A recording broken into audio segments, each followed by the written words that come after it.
Ang ating pag-uusapan ngayon ay nung makalawa ata ay nagsampa ng kasong plunder itong apo ni Cory Aquino na si Kiko Aquino D na nagrereklamo laban kay VP Sara ng plunder. Now, alam natin na nabasura na ng Korte Suprema yung impeachment complaint ni Sara Duterte, kaya safe si Sara from another impeachment complaint until February next year. Pero February is only 4 months from now. At sa tingin ko nga, plano nila na buhayan muli ang impeachment na yan. Pero sa tingin ko, wala na mangyayari. Kasi po, halos eleksyon na by 2026. No? At talagang alam naman natin na wala pang kandidato na lumalapit sa magiging pagkapanalo ni Sara Duterte kung ang eleksyon ay mangyayari ngayon. Kaya naman hindi ako magtataka kung talagang lahat ay gagawin nila para sirain si VP Sara, gaya ng ginawa nila kay VP Binay noon. No? Pero wala naman po silang magagamit laban kay VP Sara. No? Si kay VP Binay, pinakita nila yung drone shots doon sa Malawak Disney niyang farm dyan sa Batangas. At talagang tingin ko yun ang nakasira kay VP Binay kasi talagang nakakashock naman talaga kung makita mo kung gano'ng kagarbo yung kanyang farm sa Batangas. Bagamat isipin po natin, no? Kapag malaki naman ang lupa sa probinsya, hindi po nakapagtataka yan dahil mura naman po compared to Metro Manila ang mga lupa sa probinsya. So sa akin, hindi pa rin deserve ni VP Binay yung ginawang paninira sa kanya ng kanyang mga kalaban sa politika. At sa tingin ko, walang ganyang baho na mailalabas laban kay VP Sara because si VP Sara has always had a very humble life. No? Yan ang namana niya sa kanyang ama na talagang ang pamumuhay na normal, na humble, hindi marangya, walang kapritsuhan sa buhay. Yan naman po ang pang-araw-araw na buhay talaga ni VP Sara. So wala sila makikuhang baho gaya ng nakuha na yung mga marangyang mga palasyo laban kay VP Sara o di naman kaya kay Erap Estrada nang ganyan din ang nangyari, no? Yung mga larawan ng iba't ibang mga mansyon ng mga asawa ni Erap Estrada.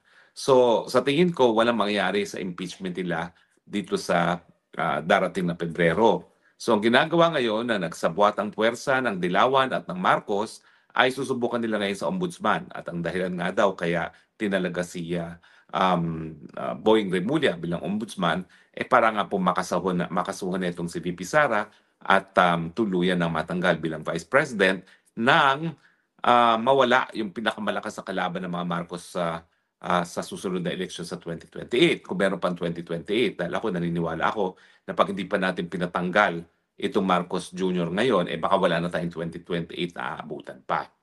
Anyway, pag-aralan natin, pwede nga ba na yung mga kaso gaya ng sinampa ni Kiko D ay maging dahilan para matanggal sa pwesto si VP Sara kasi ang sinasabi nila, ang merong immunity from suit lamang ay ang presidente.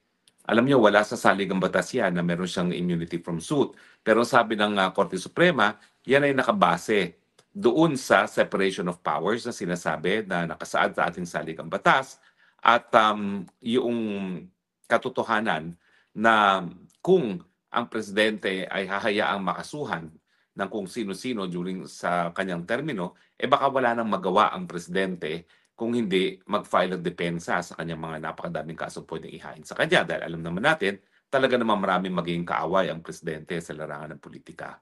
So, ang sabi ng Korte Suprema, yung immunity from suit ng presidente implied from the separation of powers at saka yung practical na konsiderasyon na kinakailangan makafocus ang presidente sa kanyang trabaho bilang isang presidente. Pero walang ganyang provision pagdating sa vice president at iba pang mga impeachable officers. So ang tanong, palibhasa, ang meron lang immunity from suit ay presidente, pwede bang matanggal sa pwesto ang isang impeachable officer gaya ni VP Sara na wala namang kinikilalang immunity from suit habang sila ay nasa opisina? Well, alam niyo po, dalawang kaso na nadesisyonan ng Korte Suprema dyan. Yung Inre Gonzales na isang ombudsman na pinapakasuhan din at saka yung isang kaso na Villa, kung hindi ako nagkakamali. Ang sabi ng Korte Suprema, nakasaad sa saligang batas na ang presidente, ang vice president, ang mga chairman at members ng constitutional commissions ay pwede lamang matanggal sa kanilang posisyon sa pamamagitan ng impeachment. Now, ano ang problema kapag ang Vice President ay kinasuhan ng plunder? Well, ang Vice President, ang plunder po, kapag yan ay napatunayan at ikaw ay nahatulan na guilty, meron po yung penalty ng perpetual disqualification from office. At kapag ikaw ay napatawan ng ganyang tinatawag na accessory penalty, yan ay magreresulta sa iyong pagkakatanggal sa iyong posisyon bilang isang impeachable officer. Kaya ang sabi ng korte dun sa Gonzales at dun sa kasong Villa, ang ibig sabihin nito, ang lahat ng impeachable officers, hindi lamang ang presidente, kasama ng vice president, ang chairman at saka ang mga miyembro ng Constitutional Commission at ang ombudsman ay hindi po pwedeng kasuhan ng kasong kriminal na po pwedeng maging dahilan sa kanilang pagkakatanggal sa kanilang posisyon. Dahil ang sabi ng saligang batas, yung mga impeachable officers na yan ay po pwede lamang matanggal sa pamamagitan ng impeachment. At dahil ang kaso na ihahain sa kanila ay po pwedeng maging dahilan para sila ay matanggal sa kanilang posisyon, hindi sila po pwedeng litisin habang sila ay nasa pwesto dahil kapag sila napatunayan nagkakasala, yan ay magreresulta sa accessory penalty ng perpetual disqualification from public office kasama na yung pagtanggal sa kanilang posisyon. Kaya nga po, bagamat po pwedeng mag-imbestiga ang ombudsman laban hindi lamang sa vice president, kundi na rin sa presidente at lahat ng mga impeachable officers kasama na ang Chief Justice, Associate Justices, Chairman, members ng Constitution Commission at ng Ombudsman, hindi sila po pwedeng magsampa ng kaso habang sila ay nakapwesto. Dahil pag napatunayan na sila nagkasala sa mga kasong ito ay magreresulta sa kanilang pagtatanggal sa pwesto at ang sabi nga ng ating saligang batas, po pwede lang silang mapatanggal sa pamamagitan ng impeachment. In other words, walang mangyayari dyan sa kasong sinampa ni Kiko D. Hindi ko nga maintindihan bakit pa siya nagpagamit sa mga loyalista na apo pa ni Cory mismo ang nagsampa ng kasong plunder laban kay Sara Duterte. Uulitin ko po ha, hindi po magkalaban sa politika ang mga pamilyang Aquino at Duterte. Si Tatay Digong at ang kanyang nanay na si Lola Soledad ay sumuporta po kay Tita Cory. Sila po ang naging tao ni Tita Cory noong 1986. So nasa kali po si Soledad, nasa kali po si Tatay Digong at bilang pagkita ng pagsukli ng or utang na loob sa kanila ay inappoint po ang ating Tatay Digong bilang OIC nga po ng Davao nung nakaupo na si Tita Cory. At po ay patunay na talaga magkaalyado ang pamilyang Aquino at Duterte. At itong alyansa naman po ay hindi lamang politika kasi si Mami Soledad naman po ay hindi politika. In fact, si Tatay Digong ng mga panahon na yun, wala rin sa politika. Siya po ay piskal. Ang nasa politika ay yung ama ni Tatay Digong na sumalangit na noong mga panahon na yon, no? Na naging governor dati ng isang Davao province. At saka naging cabinet din secretary ng parang Public Works and Highways po ata yun, kung hindi ako nagkakamali. No?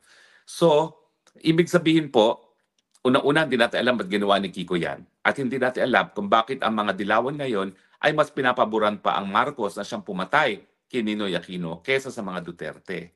Now, nung nakipagsanib puwersa po ang Duterte sa Aquino, hindi po yan dahil labang nais nilang manatili sa politika. Kasi mga panahon nga po yun, wala pong miyembro ng Duterte family na nasa politika.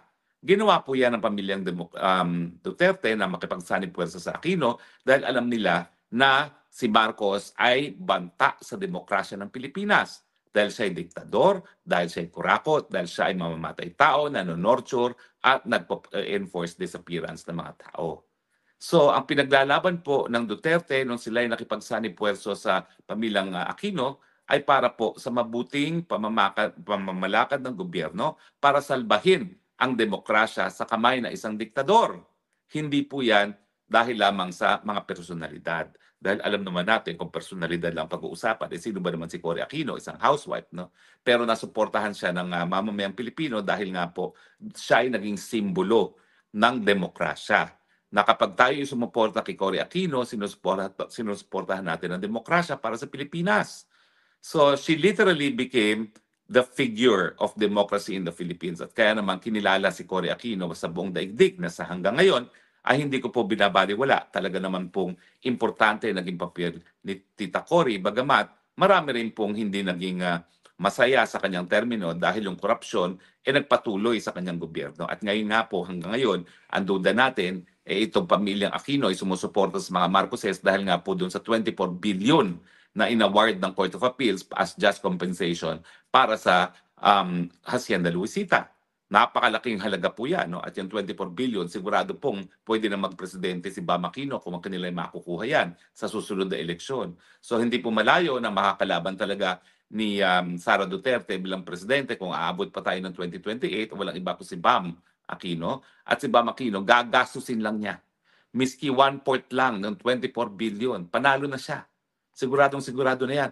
Yung mga tycoon pa, yung mga mayayaman, talagang mga Kastilaloy at mayayamang mga Chino na talagang magbibigay pa, ay baka ang war chest po niyang si Bam Aquino umabot yan ng 20 billion. Tingnan natin kung matatalo niya ang popularidad ng Sara Duterte kung siya ay meron 20 billion para ibili ng airspace para sa ads at para ipamigay sa mga lokal na mga politiko na kukuha ng boto para kay Bam Aquino.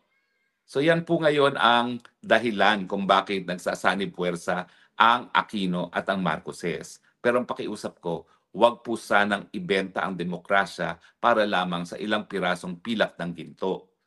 Dahil yan naman po ang dahilan kung bakit naging bagong bayani si Ninoy Aquino, inaalay ang buhay, umuwi sa Pilipinas, miski alam niya na may banta sa kanyang buhay. No? At sana nga po, tayo naman po ay bigyan ng kahalagahan ang demokrasya dahil nakita na natin na nung minsan ang talagang pinakamalaking banta sa ating demokrasya ay ang Marcos Jr. At ngayon, dahil nga sa korupsyon at lantaran ng pagnanakaw nangyayari sa administrasyon ni Marcos Jr., pinakamalaking banta na naman sa ating demokrasya ang Marcos Jr. Pero ang mabuting balita po, maski nagpagamit si Kiko D sa mga Marcoses para dito sa PR stunt na kasuhan si Inday Sara Duterte para sa plunder, wala pong mangyayari dyan.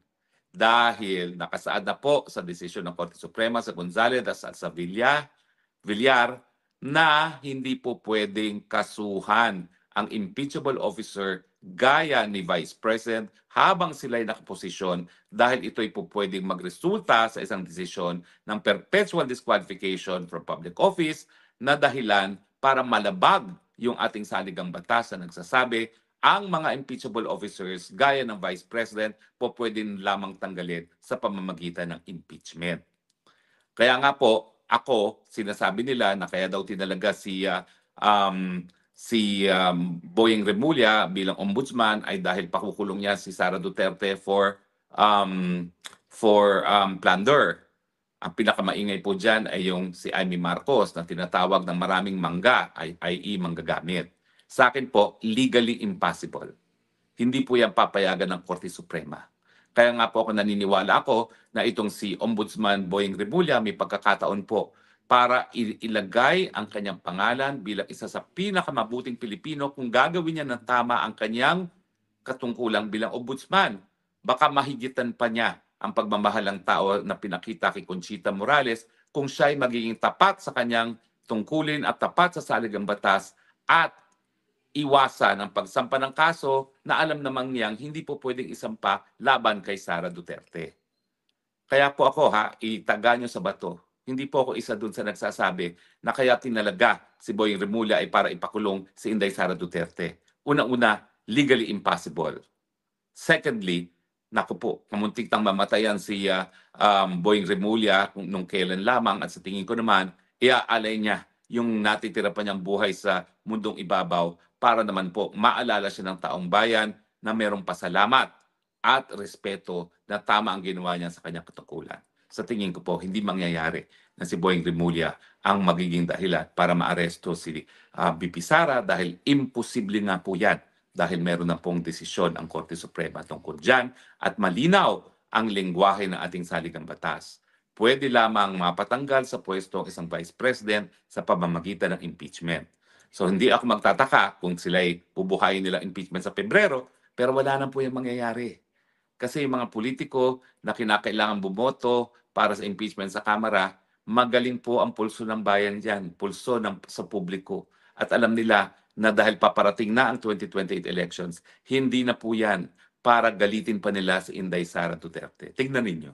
Nung minsan na nagpunta na sa Kongreso, itong si Inday Sara, itong Kongresong ito itong 20th Congress, abay tinatawag na siyang Her Excellency na mga walang yang binabastos siya nung 19th Congress. Siyempre, alam nila eto nang susunod na presidente, bakit mo pa babastusin? Magaling pong pulso ng mga politiko pagdating sa politika. Kaya asahan ninyo, wala na pong mangyayari dyan sa impeachment na yan. Bukod pa sa katunayan na bangkarote na pong gobyerno at wala nang gagamitin si Marcos Jr. na bala para bilhin ang mga lagdana naman ng mga kongresista. So, sa mga naniniwala na ang Tatak Duterte ang susi para sa pag-unlad ng bayan at para magkaroon muli ng tunay na demokrasya sa ating bayan, pwede po kayo makatulong ng mahimbing dahil wala pong mangyayari dun sa kasong kriminal na isinampa ni Kiko D. Kinakailangan antayin pa muna po bago matapos ang termino ni BP Sara kung hindi siya magiging presidente sa 2028. Dahil kung siya ay magiging presidente sa 2028, hindi pa rin po pwede pong galawin ang kasong kriminal laban sa kanya until matapos ang kanyang termino bilang presidente.